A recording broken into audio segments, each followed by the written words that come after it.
Energy किस किस काम के लिए यूज होती है? क्वेश्चन रेज होता है कि व्हाई वी नीड एनर्जी या what is the purpose of energy. तो हम कहते हैं तीन मेजर चीजें हैं जिनके लिए हमें एनर्जी चाहिए चाहिए। उसमें पहली रीजन क्या है? We need electricity and electricity can be generated from an energy sources like coal, like furnace oil, like क्या नाम है एनी अदर ऑयल और गैसेस और न्यूक्लियर पावर। तो we can use energy in terms of electricity. Number 2, जो दूसरी चीज है एनर्जी की, दैट वुड बी हीट। सही है, we need heat, like cooking में हीट यूज होती है, इंडस्ट्रियल प्रोसेस में हीट यूज होती है। इसके अलावा बेतहाशा ऐसी चीजें हैं जो हमें हीटिंग के बगैर पॉसिबल नहीं है। अब तीसरी जो चीज है एनर्जी की consumption, that would be transportation. Transportation क्या है कि भाई आप एरोप्लेन में, आप शिप में, आप ट्रेन में, आप बसेस में, या आप लोकल कार्स वगैरह में, और या आप मोटर बाइक्स वगैरह में ट्रैवल करते हो तो थ्रू ट्रांसपोर्टेशन भी आपको इलेक्ट्रिसिटी और सॉरी एनर्जी चाहिए। यानी कि जो मेजर एप्लीकेशन ऑफ एनर्जी है दैट वुड बी नंबर 1 क्या होगी? Electricity, number 2 would be heat and number 3 would be transportation. Actual reality देखी जाए पूरी दुनिया में और डेवलप कंट्री की तरफ देखा जाए तो पता चलता है कि जो सबसे ज्यादा एनर्जी कंजम्पशन है वो बेसिकली कंज्यूम हो रही है इलेक्ट्रिसिटी में। और इलेक्ट्रिसिटी में ज्यादा कंजम्पशन कहां पे हो रही है? वो हो रही है इंडस्ट्री में। और अगर हम कैटेगोरिकली मेजर करें ना कितने परसेंट एनर्जी इंडस्ट्री में यूज हो रही है पूरी दुनिया के अंदर, तो that would be 43, 44, 45% of total energy generated. यानी कि एनर्जी का मेजर चंक जो है वो किसमें इस्तेमाल हो रहा है? इंडस्ट्री में। ऑल्दो पाकिस्तान के अंदर हम देखें तो पाकिस्तान के अंदर अगर हम एनर्जी कंजम्पशन की बात करें तो पाकिस्तान के अंदर सिर्फ इंडस्ट्री जो है वो 21 या 22% इलेक्ट्रिसिटी कंज्यूम करेगी। कंपैरेटिव एनालिसिस करें तो पता चलता है कि पूरी दुनिया के अंदर इंडस्ट्री अगर 43, 44, 45% पे है तो पाकिस्तान किधर खड़ा है? 20-21%। तो पाकिस्तान के अंदर इंडस्ट्री कम होने की वजह से नुकसान क्या होता है? इंडस्ट्री का फायदा क्या है? इंडस्ट्री का फायदा क्या है? इंडस्ट्री अगर सिस्टम में होगी तो एम्प्लॉयमेंट अच्छी होगी। एक एक इंडस्ट्री में 600, 1000, 2000 लोग काम करते हैं तो एम्प्लॉयमेंट अच्छी हो जाएगी। इंडस्ट्री अगर चल रही है तो आपका इकोनॉमी का स्ट्रक्चर, इकोनॉमी का मैकेनिज्म चल रहा है। इंडस्ट्री आप देखो चाइना में रेवोल्यूशन कैसे है? क्योंकि इंडस्ट्री चलना शुरू होगी। इंडिया की इकोनॉमी कैसे बेहतर हुई? इंडस्ट्री चलना शुरू हुई। बांग्लादेश की इकोनॉमी कैसे बेहतर हुई? इंडस्ट्री चलना शुरू हुई। पाकिस्तान में इंडस्ट्रियल रेवोल्यूशन नहीं है। अगर इंडस्ट्रियल रेवोल्यूशन पाकिस्तान में आ जाएगा तो पाकिस्तान की इकोनॉमी भी बेहतर हो जाएगी। तो एक तो मसला यह है कि आपके पास इंडस्ट्री उस तरह चल नहीं। अच्छा, दुनिया के अंदर जो दूसरा मेजर लोड होता है वो है ट्रांसपोर्टेशन। दुनिया के अंदर जो ट्रांसपोर्टेशन है एनर्जी के लिहाज से वो 20, 19, 18% ऑफ टोटल एनर्जी कंजम्पशन होती है। यानी कि इन शॉर्ट अगर मैं कहूं कि अगर हमारे पास टोटल इलेक्ट्रिसिटी जो प्रोड्यूस हो रही है या एनर्जी जो पूरे दुनिया के अंदर यूज हो रही है, तो फॉर एग्जांपल लेट्स सपोज $100 की एनर्जी है जो आप यूज कर रहे हैं, तो उस $100 में से $40 की एनर्जी इंडस्ट्री ने यूज की और तकरीबन $20 की एनर्जी किसने यूज की? ट्रांसपोर्टेशन ने। एक्चुअल रियलिटी में इस तरह हो रहा है पूरी दुनिया के अंदर इस तरह। और ट्रांसपोर्टेशन क्या है? It could be aeroplane, it could be train, it could be वो कह लो ships, it could be buses, it could be cars, it could be bikes. तो ये ट्रांसपोर्टेशन है और पाकिस्तान में ट्रांसपोर्टेशन 44% एनर्जी यूज कर रही है। अब सोचने वाली बात यह है कि एक्चुअल रियलिटी में ट्रांसपोर्टेशन की कंजम्पशन कम होनी चाहिए, पाकिस्तान में ट्रांसपोर्टेशन की कंजम्पशन ज्यादा है। और क्यों ज्यादा है? रीजन सोचो। पहली चीज क्या है कि मेजर दुनिया के अंदर सबसे ज्यादा कंट्रीज के अंदर हो गया है, दुनिया के अंदर पब्लिक ट्रांसपोर्ट इतनी अच्छी कर दी जाती है कि हर वक्त गाड़ियों की ट्रांसपोर्टेशन पे इतना मामला नहीं चलते। पाकिस्तान में क्या है कि पब्लिक ट्रांसपोर्टेशन इतनी गंदी कर दी गई है कि हर बंदा कहता है कि भाई मेरे पास अपनी मोटर बाइक होनी चाहिए या गाड़ी होनी चाहिए।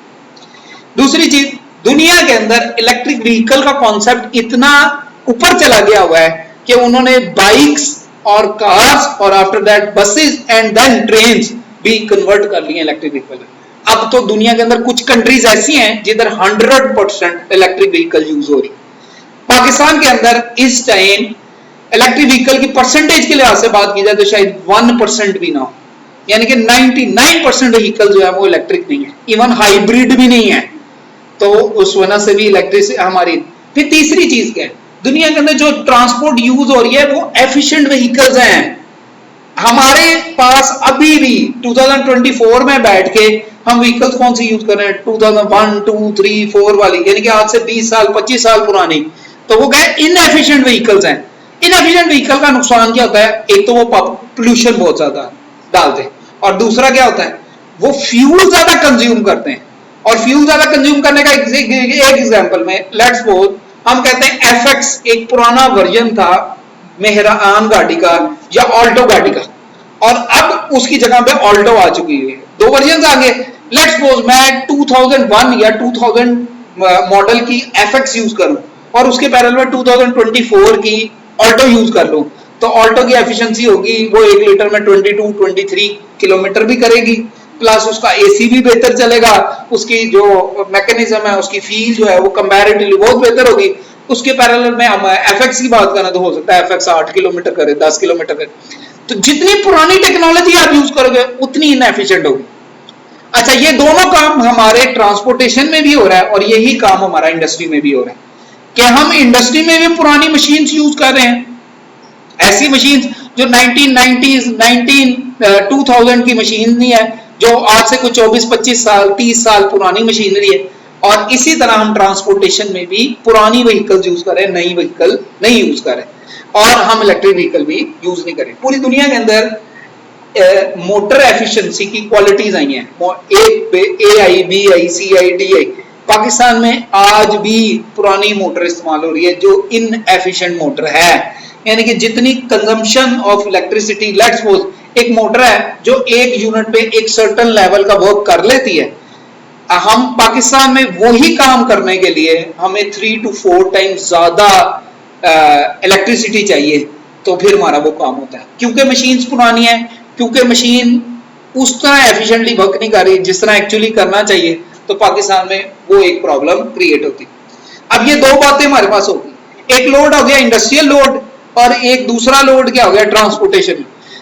इंटरेस्टिंगली पाकिस्तान में सबसे ज्यादा लोड वो है रेजिडेंशियल लोड। पूरी दुनिया के अंदर रेजिडेंशियल लोड 21-22% होता है, और पाकिस्तान के अंदर रेजिडेंशियल लोड इस टाइम 42-43% के करीब रेजिडेंशियल लोड है, और वो ह्यूज चंक है।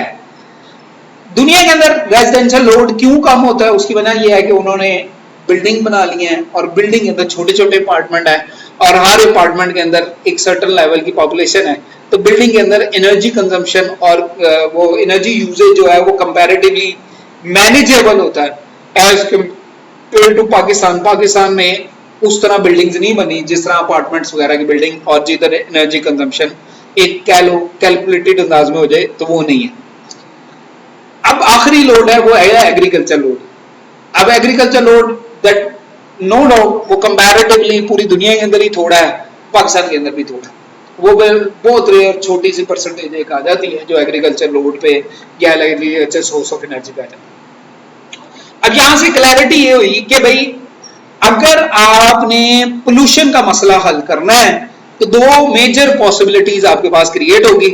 एक पॉसिबिलिटी ये है कि यू कैन यूज यानी कि you can develop different energy sources that are carbon neutral in a system. Carbon neutral का मतलब अलग है कि वो कार्बन डाइऑक्साइड सिस्टम के अंदर उतनी डाले कि सिस्टम की जो एवरेज कार्बन डाइऑक्साइड है वो कम हो जाए। हालांकि आप ओवरऑल में देखो तो दुनिया के अंदर सबसे ज्यादा कार्बन डाइऑक्साइड प्रोड्यूस करने वाली कंट्री जो है वो यूनाइटेड स्टेट है। यानी कि in short carbon dioxide emission को हम देखें तो 80% कार्बन डाइऑक्साइड एमिशन एक यूनाइटेड स्टेट और एक चाइना मिलकर कर रहे हैं, यानी कि इतनी कार्बन डाइऑक्साइड एमिशन हो रही है। हालांकि बाकी कंट्रीज इतनी इंडस्ट्री नहीं चला रही, लेकिन यूनाइटेड स्टेट और चाइना उसमें इंडस्ट्री ज्यादा चल रही है तो उसकी कार्बन डाइऑक्साइड एमिशन भी ज्यादा है।